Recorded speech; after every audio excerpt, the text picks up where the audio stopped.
way back when. Um, who was your favorite director who understood how to use you? I think Steven Soderbergh is probably my all-time favorite. Steven is a genius. He directed the Ocean's films. Um, Steven is really a great, great director, but because of time constraints and what I didn't realize was, and things that you learn along the line was each actor in a star-studded movie like that demands X amount of time. That's why there's a lot of group shots with 4 or 5 guys in there. They're giving them allocated time toward their contract. And for me, obviously in Ocean's 11, anybody that's watched it, my character is fantastic. And then it dwindles as the time goes on. And in Ocean's 13, Right. I'm basically just hanging around. But for most people, it was very enjoyable, and they wanted to see more of it. Instead, they got less because you're adding Al Pacino, you're adding Catherine Zeta-Jones. yeah, and Ellen Barkin and Catherine Zeta-Jones and Bruce Willis is stuck in there and this, and then it becomes ridiculous. So, you have to work with what you can work with. But like I said, Steven's a genius. He edits on the fly. A lot of people don't realize that. He sits behind the camera and they're moving the lights around. He's sitting over there looking, and you think there's something wrong with the camera, and he's actually editing. He's sitting behind the camera, and he not only directs, but he's also the DP, which is the director of photography. And he uses the name Peter Andrews, director of photography, a little inside shtick there. So anytime you see Peter Andrews That's as him. the director of photography, that's him directing his film and also DPing. Okay, let's take a phone call in Maryland. Stevenson wants to speak to you here in WBC. Good morning, Hey, Stevenson. can you hear me? Yep. All right. Yeah, I just wanted to call in and briefly chat about the Xbox thing that you guys are talking about, the whole wrestling thing. And I have to respectfully disagree with a lot of what you guys just said. Okay. And the reason I have to do that is because speaking, as an African-American male, not too long ago I couldn't walk on the same sidewalk as you, and that was on TV. Stevenson, Yeah. I'm going to stop you. I'm black. No, please don't get me wrong. I'm not trying to take it as No, a but race you said angle. you know couldn't what I walk on mean? the same sidewalk with me. Yes, you could. Well, I'm sorry. Excuse me, I apologize. Sorry. You're right, correct.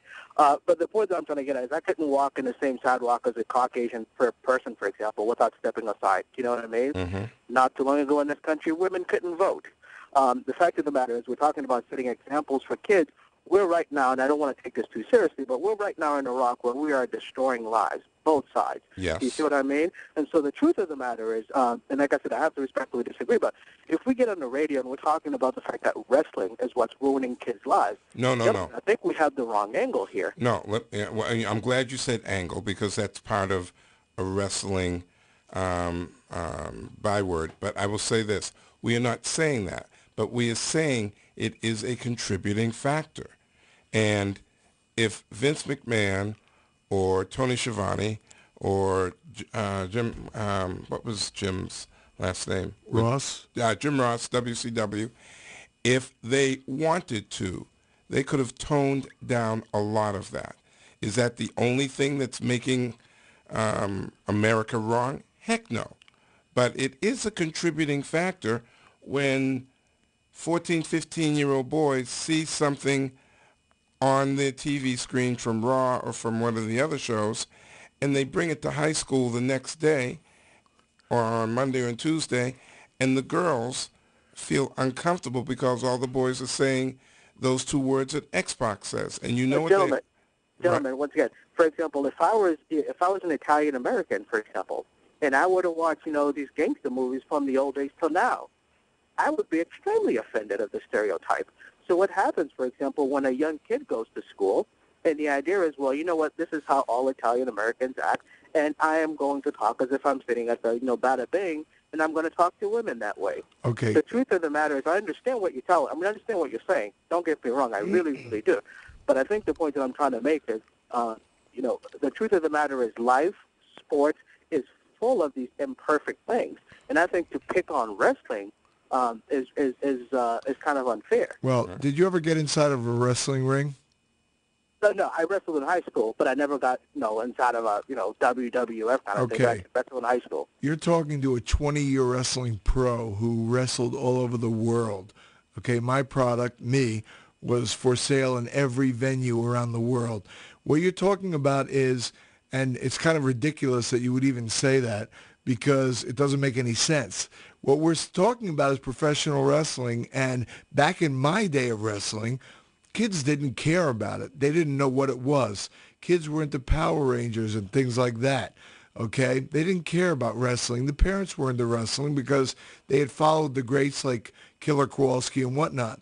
Now, what you have now is a new generation that clings and follows wrestling, lives, eats, and sleeps wrestling. And what we're saying here is, if you listen to what we were saying, instead of running into the closet and sniffing glue for a half an hour, okay, you would understand that what we're saying is, basically, the kids' whole worlds revolve around wrestling. And what we're saying is, they're presenting a bad environment for children to grow up around that product. And Stevenson, that is the point. It's a bad environment. It's a bad example. And back in the day of Chief Jay Strongbow and Bruno Sammartino and Dominic DeNucci, you saw the fighting, and if I have to pick up a chair, and Lou Albano reaching into his pocket to hand a foreign object to one of the Mongols. It was not a foreign object. I'm sorry about that. But you saw that. Again, wait, Stevenson, let me finish. Yeah. You saw that as a 12, 13, 14-year-old kid, and that was your excitement. You enjoyed that. You booed for the bad guys or cheered for the bad guys and vice versa for the good guys. But it didn't cross the bad taste sexual line. And that's what Scott and I guess it depends from what angle you look at it. For example, as a 12 and 13-year-old, when I was to our wrestling, I used to watch Razor Ramon. And I used to watch The Ultimate Warrior and things like that. And the fact of the matter is, Razor Ramon was somebody who was extremely stereotyped. Right, with the toothpick and say hello to the bad guy. I know who Razor Ramon is. I'm just saying. Scott Hall. Yeah. The sex aspect was, non-existent. Slowly but surely in the 80s to the 90s began to grow and rear its ugly head, and now has gotten out of hand no matter what you say. Now, for one, the parents have to take some responsibility for what their kids watch. I think culpability would be a better word to use. Okay, well... Stevenson, can I ask you... I have 4 kids, and I agree with you 100%. I have to take responsibility for my kids, what my kids watch. I agree with you. But I guess what I'm trying to say is, my only point is, I simply don't think that what we're talking about is a brand new, is this novel thing that just made its way into the market. No. It's just a matter of which angle of exploit do we choose to look at. I mean, I think that's my only point. All right, Stevenson, tell you what, I got to take a break, and I think we've each made our points. We're not going to make... Stevenson, can I ask you one more question? Real quick. Yes, go ahead. Who's your favorite wrestler? Who's my favorite wrestler right now? I really don't watch wrestling anymore. All right, who's your favorite all-time wrestler? The last one you had, who was it? Junkyard Dog. On that note. That tells us a lot. Thanks. On that note. Let's take our break. I'm late for it anyway. This is the Jordan Rich Show, heard only on WBZ News Radio 1030 in Boston, where the temperature is 43 degrees.